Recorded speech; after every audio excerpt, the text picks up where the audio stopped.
നമ്മൾ ധ്യാനിച്ചുകൊണ്ടിരിക്കുന്ന ഭാഗം യേശുക്രിസ്തു തന്റെ ശിഷ്യന്മാരെ പ്രാർത്ഥിക്കുവാൻ പഠിപ്പിച്ച ഭാഗമാണ്. हम जो ध्यान कर रहे थे, जो मनन कर रहे थे, वो ये वचन है मत्ती 6 अध्याय से यीशु मसीह अपने शिष्यों को प्रार्थना करना सिखा रहा था. ये हम देख रहे थे. സ്വർഗസ്ഥനായ ഞങ്ങളുടെ പിതാവേ, हे हमारे स्वर्गीय पिता. നമ്മൾ ആ ഭാഗം ധ്യാനിക്കുവാൻ മനസ്സിലാക്കുവാൻ കർത്താവിൽ നമ്മൾ ശരണപ്പെട്ട് അത് ശ്രമിച്ചു. हम उस परमेश्वर के चरणों में बैठकर ये वचन को समझने का कोशिश किए.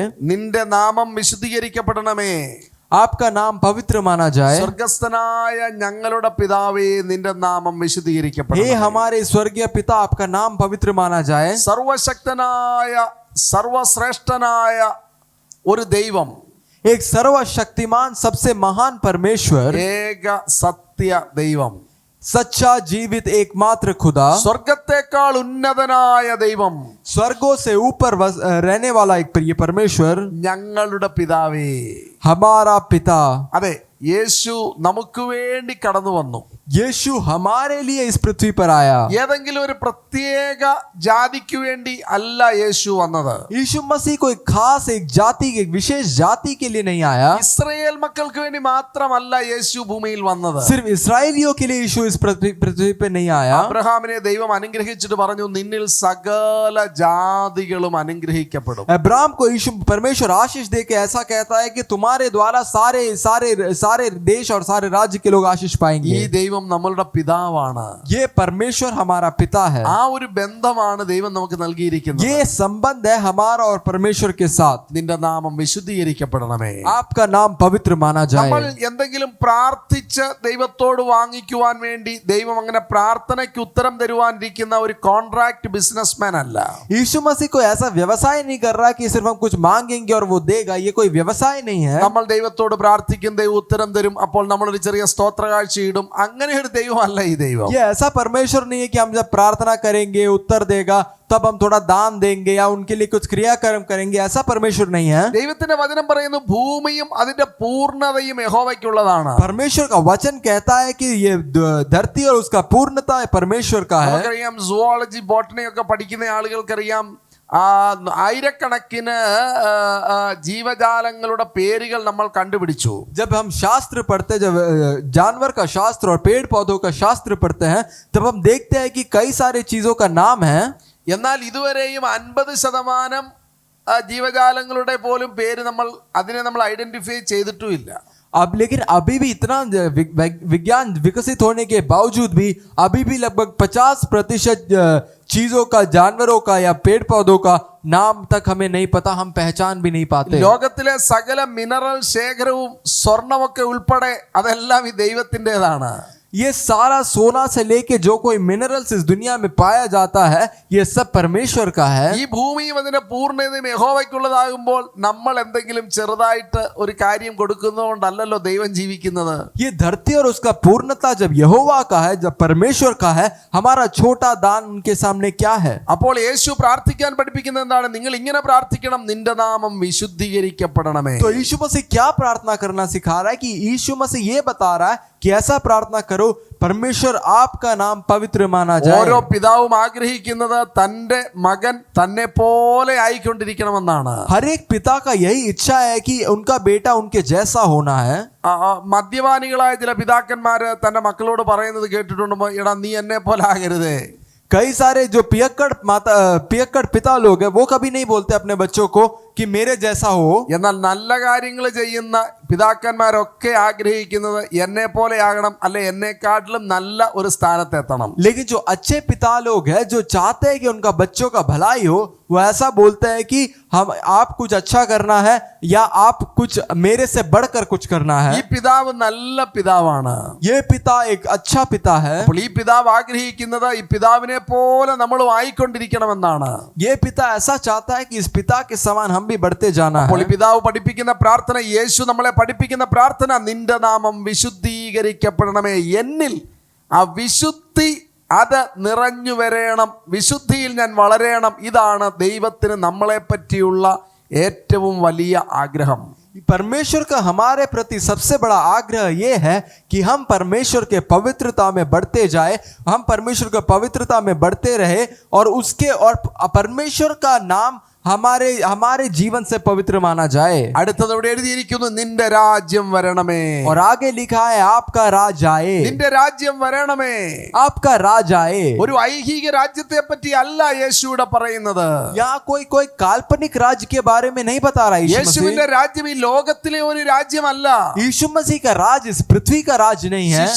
യേശുവിനെ ശിഷ്യന്മാർ വിചാരിച്ചു യേശു സ്ഥാപിക്കുവാൻ പോകുന്ന രാജ്യം ഇത് ലോകപ്രകാരമുള്ള ഒരു രാജ്യമാണെന്ന്. यीशु के शिष्य लोगों ने ऐसे सोचा कि यीशु मसीह जो राज्य का बात कर रहा है वो इस पृथ्वी पर स्थापित करने के लिए है। അതുകൊണ്ട് അവർ ചോദിച്ചു, എപ്പോഴാണ് നീ രാജ്യം സ്ഥാപിക്കുന്നത്?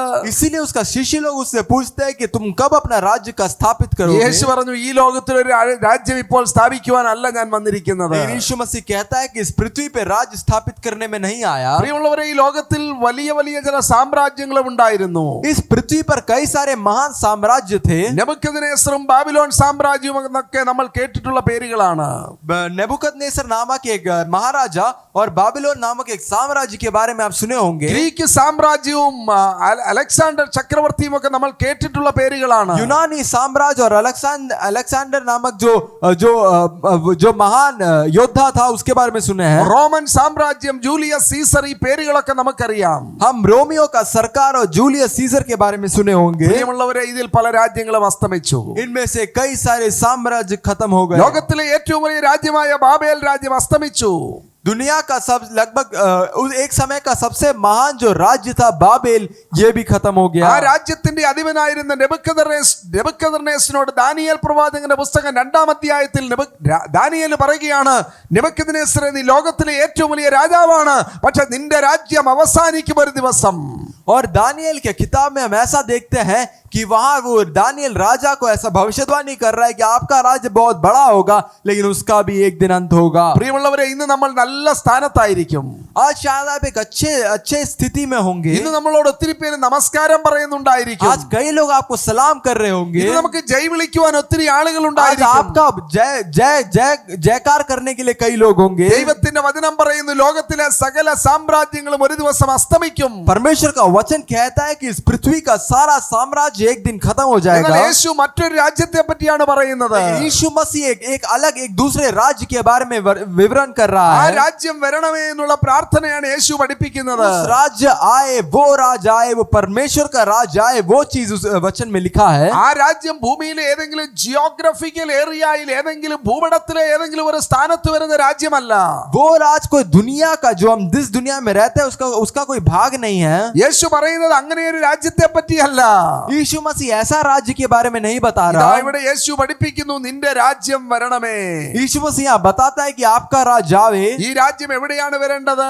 ये राज कहाँ आना है? യേശുവിന്റെ രാജ്യം നമ്മുടെ ഹൃദയത്തിലാണ് വരേണ്ടത്. यीशु का राज्य, परमेश्वर का राज हमारे हृदय में आना ആ है। രാജ്യം നമ്മുടെ ഹൃദയത്തിൽ വരണം. वो राज हमारा हृदय में आना है। ആ രാജ്യത്തിന്റെ രാജാവാണ് യേശു. वो राज्य का राजा है यीशु मसीह। നമ്മുടെ ഹൃദയത്തിലെ രാജാവായി യേശു വാഴുവാൻ ആഗ്രഹിക്കുന്നു. हमारा हृदय का राजा के रूप में यीशु राज करना ഇത് चाहता നിങ്ങൾ है। സന്ദേശം എന്തുകൊണ്ടാണ് കേൾക്കുന്നത്? ये संदेश को आप क्यों सुन रहे हैं? നിങ്ങളുടെ രാജാവായി യേശു വരുവാൻ ആഗ്രഹിക്കുന്നു. यीशु मसीह जो आपका राजा आपके दिल में आना चाहता है। യേശുവിന്റെ രാജ്യം നിങ്ങളുടെ ഹൃദയത്തിൽ വരണം. അതാണ് ദൈവത്തിന്റെ ആഗ്രഹം. यीशु का राज्य आपके दिल में आना है। ये यीशु ये चाहता है। ആ രാജ്യത്തിലെ സിറ്റിസന്റെ സ്വഭാവങ്ങൾ എന്തൊക്കെയാണ്? ये राज्य में जो रहते हैं वहां के जन का क्या स्वभाव है?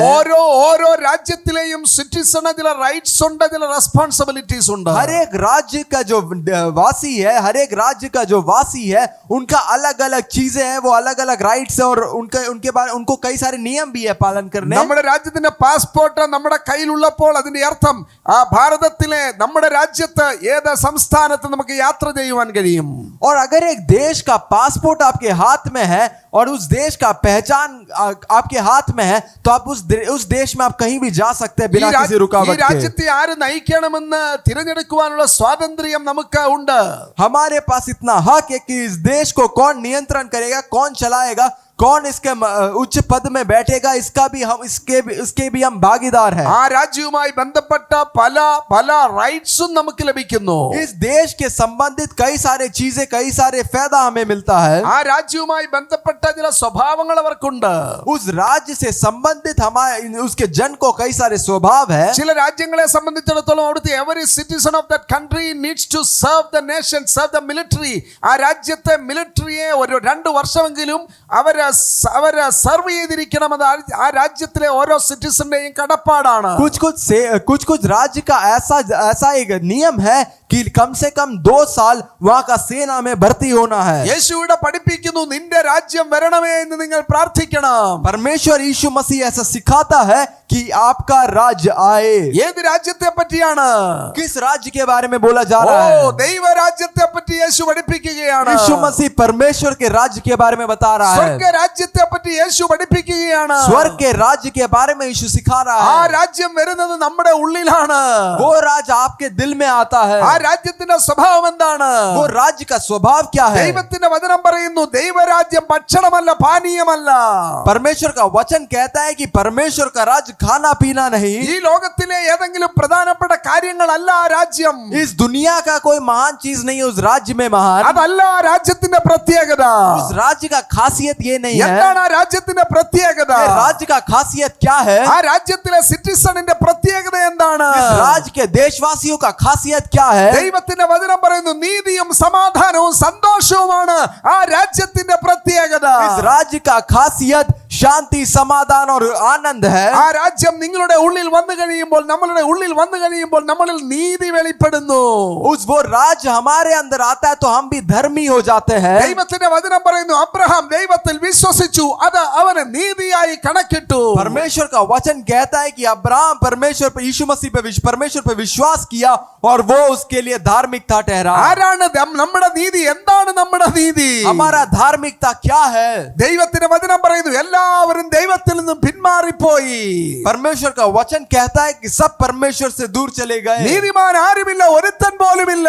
कोई भी धर्मी नहीं, एक भी नहीं। എല്ലാവരും ദൈവത്തിൽ നിന്നും ദൂരെയായി പോയി. सब परमेश्वर से दूर हो गए। എല്ലാവരും പാപം ചെയ്ത് ദൈവ തേജസ്സിൽ നിന്നും മാറിപ്പോയി. सब पाप करके परमेश्वर के महिमा से वंचित हो गए। പിന്നെ എന്താണ് ഈ രാജ്യത്തിന്റെ, ഈ രാജ്യം വരുമ്പോൾ നീതി എന്ന് പറയുന്നത് എന്താണ്? तो इस राज्य में धार्मिकता का अर्थ क्या है? പ്രിയമുള്ളവരെ, ഈ രാജ്യത്തിൽ, ഈ രാജ്യം നമ്മുടെ ഉള്ളിൽ വരുമ്പോൾ യേശു നമ്മളുടെ നീതിയായി മാറുകയാണ്. तो हे प्रियो, जब ये राज्य हमारे दिल में आता है तो यीशु हमारी धार्मिकता बन जाता है। യേശു നമുക്ക് വേണ്ടി നീതിയാകുകയാണ്. यीशु हमारे लिए धार्मिकता बन रहा है। നമ്മുടെ റൈച്ചസ്നസ് യേശുവാണ്.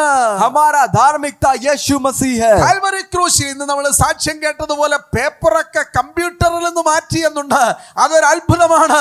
അതിനേക്കാൾ 100 മടങ്ങ് വലിയൊരു അത്ഭുതം, നമുക്കെതിരെ സാത്താൻ എഴുതി വെച്ചിരുന്ന സകല രേഖകളെയും കാൽവറി ക്രൂശിൽ മാറ്റിക്കളഞ്ഞ യേശുവിന്റെ സ്നേഹം, അതാണ് നമ്മുടെ നീതി. हमें गवाही सुने कि एक कंप्यूटर से एक जो पत्र था वो हटा दिया गया, लेकिन उससे कई गुना ज्यादा बड़ा आश्चर्य कर्म यह है कि उस क्रूस पर हमारे विरुद्ध पाप का जो लेख था उसको पूरी तरह मिटाया गया। നമ്മളായിരുന്നത് സാത്താന്റെ രാജ്യത്തിലാണ്. हम शैतान के राज्य में थे। നമ്മുടെ പാപം മൂലം നമ്മൾ നരകത്തിലേക്ക് പോയിക്കൊണ്ടിരുന്നവരാണ്. हमारे पाप के द्वारा हम नरक की ओर जा रहे थे। നമ്മൾ ദൈവ ക്രോധം നേരിടേണ്ടവരായിരുന്നു. हम परमेश्वर का क्रोध का सामना करना था। എന്നാൽ നമുക്കൊരു ജീവിതം നൽകുവാൻ വേണ്ടി നമ്മുടെ നീതിയായ യേശു കാൽവറി ക്രൂശിൽ താൻ പിടഞ്ഞു മരിക്കുകയാണ്. लेकिन हमारे लिए धार्मिकता ठहरने के लिए, ताकि हमारा उद्धार हो, यीशु मसीह को अपना खून उस क्रूस पर बहाना पड़ा। ഇന്ന് നമുക്ക് ദൈവത്തോട് പ്രാർത്ഥിക്കാമോ, നിന്റെ രാജ്യം വരണമേ? लेकिन क्या आज हम प्रार्थना कर सकते हैं, परमेश्वर आपका राज्य आए? പ്രിയമുള്ളവരെ, ദൈവത്തിന്റെ വചനം പറയുന്നു, ലോകത്തിലെ സകല രാജ്യങ്ങളും അസ്തമിക്കും. हे प्रियो, परमेश्वर का वचन कहता है कि इस दुनिया का सारा राज्य अंत हो जाएगा। നെബൂഖദ്നേസറിന്റെ ബാബേൽ സാമ്രാജ്യം അസ്തമിച്ചു. नबूकदनेस्सर नामक जो राजा था उसका बाबेल राज्य खत्म हो गया। അലക്സാണ്ടറിന്റെ സാമ്രാജ്യം അസ്തമിച്ചു. जो चक्रवर्ती अलेक्जेंडर था उसका भी राज्य का अंत हो गया। ജൂലിയസ് സീസറിന്റെ സാമ്രാജ്യം അസ്തമിച്ചു. जूलियस सीजर का राज्य का खत्म हो गया। വലിയ വലിയ പോരാളികളുടെ രാജ്യങ്ങൾ അസ്തമിച്ചു. कई सारे शूरवीर का राज्य खत्म हो गया। അസ്തമിക്കാത്ത ഒരു രാജ്യമുണ്ട്, कभी खत्म नहीं होने वाला एक राज्य है। നെബൂഖദ്നേസർ രാജാവിനോട് ദാനിയേൽ പറയുകയാണ്, नबूकदनेस्सर राजा से दानिയേल ऐसा कहता है, നീയാണ് സ്വർണത്തിന്റെ തല, നീയാണ് आप उस स्वर्ण का सिर आप है। ലോകത്തിൽ ലോകത്തിലെ ഏറ്റവും വലിയ രാജാവ് നീയാണ്. इस पृथ्वी का सबसे बड़ा राजा आप है. എന്നാൽ രാജാവെ ഒരു കാര്യം അറിയുക, നിന്നെ വാഴിക്കുന്നതും വീഴിക്കുന്നതുമായ ഒരു ദൈവമുണ്ട്. लेकिन आप राजा, आपको यह चीज समझना है, आपको इस कुर्सी पे बैठाना और आपको गिराना सबका फैसला इस परमेश्वर के हाथ നിന്റെ में है. രാജ്യം അസ്തമിക്കും. आपका राज्य खत्म हो जाएगा. നിനക്ക് ശേഷം വരുന്ന രാജ്യം അതും അസ്തമിക്കും. आपके बाद आने वाला राज्य भी खत्म हो जाएगा. അതിനുശേഷം വരുന്ന രാജ്യവും അസ്തമിക്കും. उसके बाद आने वाला राज्य भी खत्म हो जाएगा. അസ്തമിക്കാത്ത ഒരു രാജ്യമുണ്ട്. कभी अंत नहीं होने वाला ऐसा एक ही राज्य है. ദൈവത്തിന്റെ വചനം പറയുന്നു, ആ രാജ്യത്തെ പറ്റിയാണ് യേശു പറയുന്നത്. परमेश्वर का वचन कहता है कि उस राज्य के बारे में परमेश्वर बता ആ रहा है. രാജ്യം നമ്മുടെ ഉള്ളിൽ വരികയാണ്. वो राज्य हमारे अंदर आ रहा है. ആ രാജ്യത്തിൽ നമ്മൾ ആകുകയാണ്. उस राज्य का हम भागी होने ആ हैं. രാജ്യത്തിന്റെ പ്രത്യേകത എന്താണ്? उस राज्य का खासियत क्या है? നീതി, സമാധാനം, സന്തോഷം. धार्मिकता, शांति और आनंद. യേശു നമ്മുടെ നീതിയാകുകയാണ്. यीशु हमारा धार्मिकता ठहर रहा है. പാപികളായ നമ്മളെ യേശു നീതിമാനെന്ന് ഡിക്ലെയർ ചെയ്യുകയാണ്. हम जो पापी थे हमें यीशु मसीह अपने में धर्मी ठहरा रहा നമ്മൾ है. എന്താണ് ചെയ്യേണ്ടത്? हमें क्या करना है? നമ്മൾ എന്ത് യേശുവിന് കൊടുക്കണം? हमें यीशु को क्या देना है? എത്ര പണം കൊടുക്കണം? कितना संपत्ति देना है? വേറെ എന്താണ് യേശുവിന് കൊടുക്കേണ്ടത്? और क्या यीशु को देना है? നമ്മൾ നമ്മുടെ ശരീരത്തെ കഷ്ടപ്പെടുത്തിയാൽ യേശു നമ്മളിൽ പ്രസാദിക്കുമോ? क्या अपने शरीर को दंड से गुजारने से क्या अभी यीशु मसीह आपसे खुश होगा? ധാരാളം സ്വർണം കൊടുത്താൽ യേശു പ്രസാദിക്കുമോ? क्या यीशु मसीह आपके सोना और धन दौलत से खुश होगा? ഓഹോ, ഇന്ന് ദൈവത്തിന്റെ വചനം പറയുന്നു, വിശ്വസിച്ചാൽ ദൈവത്തിന്റെ മഹത്വം കാണും. आज परमेश्वर का वचन कहता है कि विश्वास करेंगे तो आप परमेश्वर की महिमा को ഈ देखेंगे. രാജ്യം നമ്മുടെ ഉള്ളിൽ വരുവാൻ നമ്മൾ ചെയ്യേണ്ടത് വിശ്വസിക്കുക മാത്രമാണ്. इस राज्य आपके जीवन में आना है, इसके लिए आपको एक ही चीज करना है, विश्वास करना है. പലപ്പോഴും നമ്മൾ വിചാരിക്കണം, അങ്ങനെ വിശ്വസിച്ചാൽ അങ്ങനെയൊക്കെ സംഭവിക്കുവോ? हम कई बार सोचते हैं क्या ऐसा विश्वास करने से कुछ होगा? ചില ഡോക്ടർമാർ ധാരാളം മെഡിസിൻസ് എഴുതും. कुछ डॉक्टर लोग कई सारा दवाई लिखते हैं. അവർക്ക് പഠിത്തം ഇച്ചിരി കുറവാണെങ്കിലും ചിലർക്ക് വലിയ സന്തോഷമാണ്.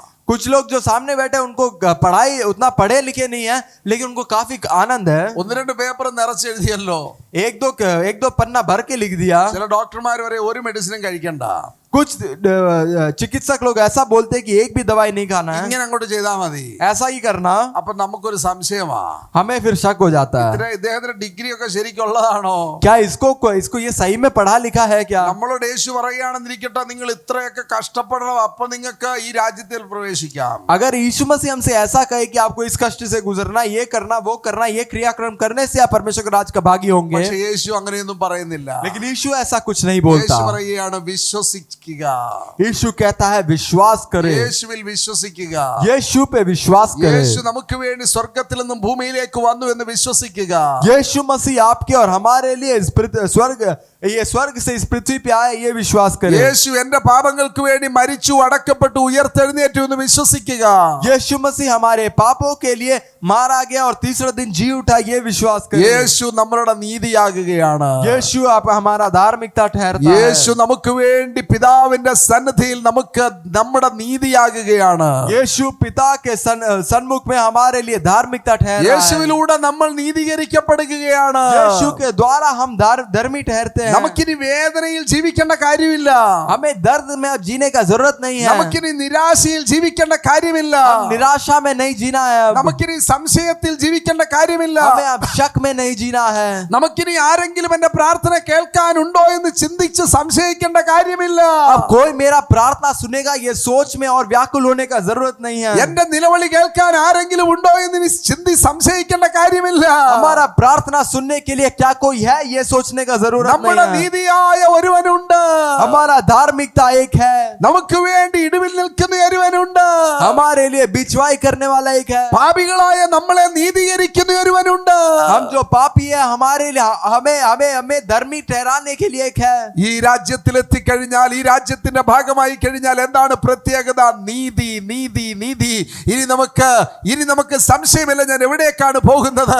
നമുക്കറിയാം, ഞാൻ സ്വർഗീയ പിതാവിന്റെ മകനായിരിക്കുകയാണ്, മകളായിരിക്കുകയാണ്. और इस राज्य का जब भागी होंगे तो हमें ये सोच में नहीं पड़ना अब हमारा क्या होगा, क्योंकि हम एक स्वर्गीय पिता का पुत्र और पुत्री ആ कह रहे हैं. പിതാവ് നമ്മളുടെ പ്രാർത്ഥന കേൾക്കാൻ കാത്തിരിക്കുകയാണ്. वो पिता आपका प्रार्थना सुनने के लिए है. ആ പിതാവ് നമ്മളെ സ്നേഹിക്കുന്ന പിതാവാണ്. वो पिता आपसे प्रेम करने वाला पिता है. യേശു നമ്മളുടെ നീതിയാണ്.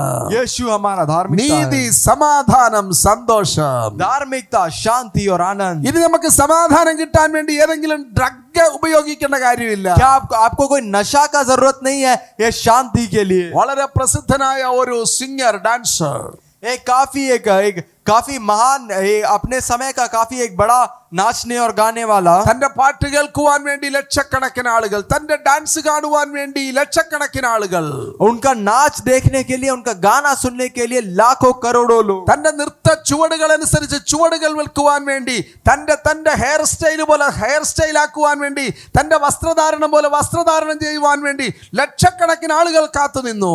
लाखों करोड़ों लोग जैसे वो व्यक्ति नाचता है वैसे करने के लिए, जैसे वो बाल रखता है वैसे करने के लिए, जैसे वो गाता है वैसे करने के लिए कई लोग कोशिश किए. എന്നാൽ പ്രിയമുള്ളവരെ, താൻ മരിക്കുന്ന സമയത്ത് തന്റെ വയറിൽ ഉണ്ടായിരുന്നത്, തന്റെ വയറ്റിന്റെ ഉള്ളിൽ ഉണ്ടായിരുന്നത് ഡ്രഗ്സിന്റെ അംശങ്ങളായിരുന്നു. लेकिन हे प्रियो, जब वो मरने पर था तो उसके शरीर के अंदर सिर्फ नशा और नशा था. തന്നെ പരിചരിച്ചിരുന്ന നഴ്സസിനോട് താൻ ചോദിച്ചത് അല്പം ഭക്ഷണം തരാമോ എന്നല്ല, അല്പം ഡ്രഗ്സ് എങ്ങനെയെങ്കിലും എന്റെ കയ്യിൽ എത്തിക്കാമോ.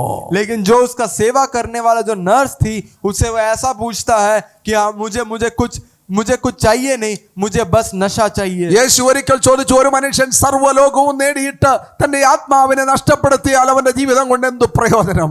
परमेश्वर ऐसा एक बार बोलता है कि अगर एक इंसान पूरा पृथ्वी को जीत जाए लेकिन अपना आत्मा को खो दे, उससे क्या लाभ? ധനികനായ ഒരു മനുഷ്യൻ പറഞ്ഞു, എനിക്ക് നല്ല വിളവ് കിട്ടി, എന്റെ ബിസിനസ് നന്നായി നടന്നു, ഇനി ഞാൻ ഇതെല്ലാം സ്റ്റോർ ചെയ്ത് വെക്കും, ഇനി ഞാൻ തിന്നും കുടിക്കും ആനന്ദിക്കും. एक काफी धनी पुरुष ऐसा कहा कि मैं बहुत कमा लिया, मैं अब बहुत ऐश आराम से जीऊंगा. യേശു ആ മനുഷ്യനോട് ചോദിക്കുകയാണ്, മൂഢനായ മനുഷ്യ, ഇന്ന് രാത്രി നിന്റെ ആത്മാവിനെ നിന്നോട് ചോദിച്ചാൽ നീ കൂട്ടിവെച്ചതൊക്കെ ആർക്കാകും? परमेश्वर लेकिन बोलता है, हे मूर्ख, अगर इस रात को तुमसे तेरा जीवन मांगा जाए तो तुमने जो बचा के रखा है, जो बहुत सारा तुम अपने लिए रखे हो, उसका क्या होगा? നമ്മൾ ഈ രാജ്യത്തിന്റെ ഭാഗമായിട്ടുണ്ടോ? हम इस राज्य का भागी हुए हैं क्या? നിന്റെ രാജ്യം എന്റെ ഉള്ളിൽ വരണമേ എന്നുള്ള ഹൃദയത്തിൽ ഇത് പ്രാർത്ഥിച്ചിട്ടുണ്ടോ? क्या हम ये हृदय से प्रार्थना कर रहे हैं कि आपका राज्य हमारे जीवन में आए? ഈ രാജ്യത്തിന്റെ പ്രത്യേകതയാണ് നീതി, സമാധാനം, സന്തോഷം. इस राज्य का खासियत है शांति, समाधान और धार्मिकता. യേശു പറഞ്ഞു, ഞാൻ എന്റെ സമാധാനം നിങ്ങൾക്ക് തരുന്നു. यीशु कहता है कि मैं अपना शांति तुम्हें देता हूँ. സമാധാനമില്ലാത്ത ആരെങ്കിലും ഇന്ന് ഈ ശബ്ദം കേൾക്കുന്നുണ്ടെങ്കിൽ യേശുവിന്റെ ആത്മാവ് നിങ്ങളോട് സംസാരിക്കുകയാണ്. अगर बिना शांति का कोई अगर इस संदेश को सुन रहा है तो परमेश्वर का आत्मा आपसे बात कर रहा है. ഞങ്ങൾക്ക് പരിചയമുള്ള ഒരു വ്യക്തി താൻ പരോളിൽ ജയിലിൽ നിന്ന് ഇറങ്ങിയതാണ്. हमारा एक जान पहचान का एक व्यक्ति वो जेल से निकला. ഡ്രഗ്സിന് വേണ്ടി താൻ പണം തികയാതെ വന്നപ്പോൾ തന്റെ അങ്കിളിനെയും ആന്റിയെയും കൊലപ്പെടുത്തി ജയിലിൽ പോയ വ്യക്തിയാണ്. वो नशा के लिए जब पैसा का कमी हुआ तो वो अपने ही चाचा चाची को मारकर वो जेल में चला गया. താൻ പരോളിൽ ഇറങ്ങിയപ്പോഴും അടുത്ത ബാങ്ക് കൊള്ളയടിക്കുന്നതിനെ പറ്റി ആസൂത്രണം ചെയ്യുകയായിരുന്നു. वो जेल से निकलने के बाद भी वो अगला बैंक में कैसे लूटना है ये सोच रहा था. എന്നാൽ താൻ ഒരു ടെറസിൽ ഇരുന്നുകൊണ്ട് ഒരിക്കൽ ഈ കാര്യങ്ങളൊക്കെ ചിന്തിക്കുമ്പോൾ താൻ ഈ സമാധാനത്തിന്റെ സുവിശേഷം കേട്ടു. लेकिन जब वो छत पर बैठकर ऐसे चीजें सोच रहा था तब वो इस शांति का संदेश ലോകത്തിന് തരുവാൻ കഴിയാത്ത, എടുത്തു കളയുവാൻ കഴിയാത്ത സമാധാനം ഞാൻ നിങ്ങൾക്ക് തരുന്നു എന്നുള്ള യേശുവിന്റെ സമാധാനത്തിന്റെ സന്ദേശം ഞാൻ എവിടെ നിന്നോ അവിടെ ഇരുന്നു കൊണ്ട് കേട്ടു. ये दुनिया जो नहीं दे सकता और दुनिया जो छीन नहीं सकता, ऐसा एक शांति का संदेश वो वहां बैठकर सुना. ആ സന്ദേശം നിന്റെ ജീവിതത്തെ മാറ്റിമറിച്ചു. ये संदेश उसका जीवन को उथल पुथल कर ഇന്ന് ഈ दिया. സന്ദേശം നിങ്ങളുടെ ജീവിതത്തെ മാറ്റിമറിക്കുന്നതാണ്. आज आपका जीवन को भी पूरा पलट सकता है ये संदेश. നിങ്ങളുടെ ജീവിതത്തിന്റെ ലക്ഷ്യങ്ങളെ മാറ്റുന്നതാണ്. आपका जीवन का उद्देश्य को बदल सकता है. നിങ്ങളുടെ ജീവിതത്തിന്റെ നിരാശകളെ മാറ്റുന്നതാണ്. आपका जीवन का निराशाओं को हटा सकता है. ദൈവത്തിന്റെ യഥാർത്ഥ സമാധാനം ഒരു നദി പോലെ നിങ്ങളുടെ ഉള്ളിലേക്ക് ഒഴുകി വരുന്നു. परमेश्वर का शांति एक नदी के समान आपके जीवन में बहेगा. പ്രിയമുള്ളവരെ, അന്ന് രാത്രി ആ മനുഷ്യന്റെ ജീവിതം മാറി. उस रात को उस मनुष्य का जीवन बदल गया. ഇന്ന് മനുഷ്യൻ അനേക ജയിൽ പുള്ളികളുടെ ഇടയിൽ സുവിശേഷം അറിയിക്കുകയാണ്. लेकिन और आज वो जो व्यक्ति है वो कई सारे जेल में रहने वाले लोगों के बीच में सुसमाचार फैलाता है। യേശുവിന്റെ രാജ്യം നമുക്ക് തരുന്നത് നീതിയാണ്, സമാധാനമാണ്. परमेश्वर का राज हमें शांति और धार्मिकता देता है। ലോകത്തിന് എടുത്തു കളയുവാൻ കഴിയാത്ത സമാധാനം, ये दुनिया ना दे सके ऐसा एक शांति, പണത്തിന് തരുവാൻ കഴിയാത്ത സമാധാനം. पैसा नहीं दे सकता ऐसा एक शांति। ഒരു യൗവനക്കാരൻ തന്റെ ജീവിതത്തിൽ എല്ലാം നേടിക്കഴിഞ്ഞപ്പോൾ തന്റെ ജീവിതത്തിലെ അസമാധാന നിമിത്തമായി തന്റെ ജീവിതം നഷ്ടപ്പെടുത്തി, തന്റെ ജീവിതം ആത്മഹത്യയിൽ एक അവസാനിപ്പിച്ചു. जवान जब उसको सब कुछ मिल गया लेकिन वो जीवन में शांति नहीं मिला, इसलिए वो आत्महत्या किया। തന്നെ ലക്ഷക്കണക്കിന് ആളുകൾ സോഷ്യൽ മീഡിയയിൽ ഫോളോ ചെയ്യുന്നുണ്ടായിരുന്നു. उसको कई सारे लोग सोशल मीडिया में उनको फॉलो करते थे। തന്നെ ഒന്ന് കാണുവാൻ, തന്റെ ഒരു ഓട്ടോഗ്രാഫ് വാങ്ങുവാനൊക്കെ ആയിരക്കണക്കിന് ആളുകൾ ആഗ്രഹിച്ചു. कई सारे ऐसे लोग थे जो उसको देखना चाहते थे, उसको ऑटोग्राफ चाहते थे, എന്നാൽ സമാധാനമില്ലായ്മയിൽ താൻ ഡ്രഗിന് അടിമയായി. लेकिन शांति नहीं है इसलिए वो नशा का अधीन हो ഒരു गया। ദുർബല നിമിഷത്തിൽ താൻ തന്റെ ജീവിതം അവസാനിപ്പിക്കുകയാണ്. एक दुर्बल अवस्था में, एक दुर्बल समय में, ऐसा घड़ी में वो अपना जीवन का अंत कर दिया। വലിയ വലിയ വലിയ രാജകൊട്ടാരം പോലെയുള്ള ഭവനം ഉണ്ടാക്കിയ ഒരു മനുഷ്യൻ, एक काफी एक बड़ा एक महल जैसा घर बनाने वाला एक व्यक्ति ഒരു ദുർബല നിമിഷത്തിൽ താൻ തന്റെ ജീവിതം അവസാനിപ്പിക്കുകയാണ്. एक छोटे क्षण में अपना जीवन को खत्म कर നിങ്ങൾ दिया। ഒരുപക്ഷെ പരാജയത്തിലൂടെ കടന്നു പോകുന്നവരായിരിക്കും. शायद आप हार से गुजर रहे होंगे। ഇന്ന് ദൈവത്തിന്റെ സന്ദേശം നിങ്ങളോട് പറയുകയാണ്, സ്വർഗരാജ്യം നിങ്ങളുടെ ഉള്ളിൽ വരുമ്പോൾ സമാധാനമാണ് ആ രാജ്യത്തിന്റെ പ്രത്യേകത.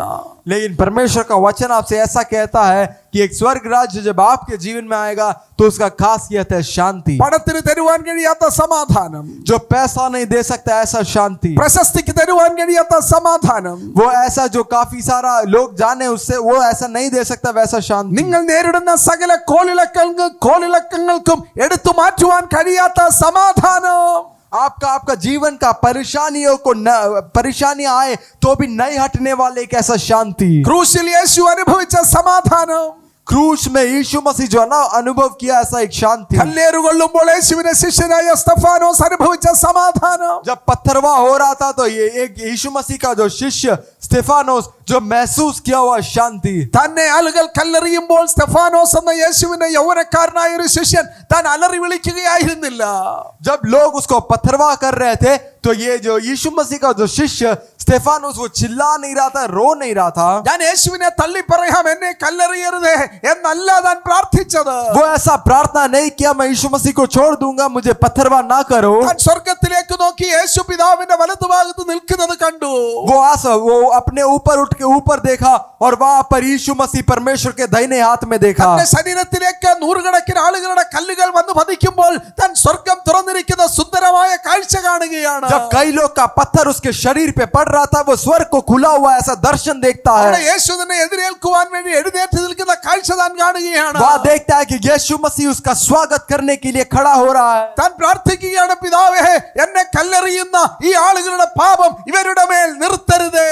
वो ऐसा प्रार्थना कर रहा है, मुझे जो पत्थरवा कर रहा है उनका पाप उनके विरुद्ध ना गिन। സാധാരണഗതിയിൽ സമാധാനം നഷ്ടപ്പെട്ട് അലറി വിളിക്കേണ്ട ഒരു സമയമാണ്. एक साधारण एक व्यक्ति ऐसा समय में चिल्लाता है, गिड़गिड़ाता है। സാധാരണഗതിയിൽ എന്നെ രക്ഷിക്കണമേ എന്ന് അലറി കരയേണ്ട നിമിഷങ്ങളാണ്. साधारण रूप से ऐसे लोग चिल्लाते हैं मुझे बचाओ। എന്നാൽ ഇവിടെ ഇതാ ഈ യൗവനക്കാരൻ പ്രാർത്ഥിക്കുകയാണ്, കാരണമില്ലാതെ എന്നെ കല്ലെറിയുന്ന ഇവരോട് ക്ഷമിക്കണമേ.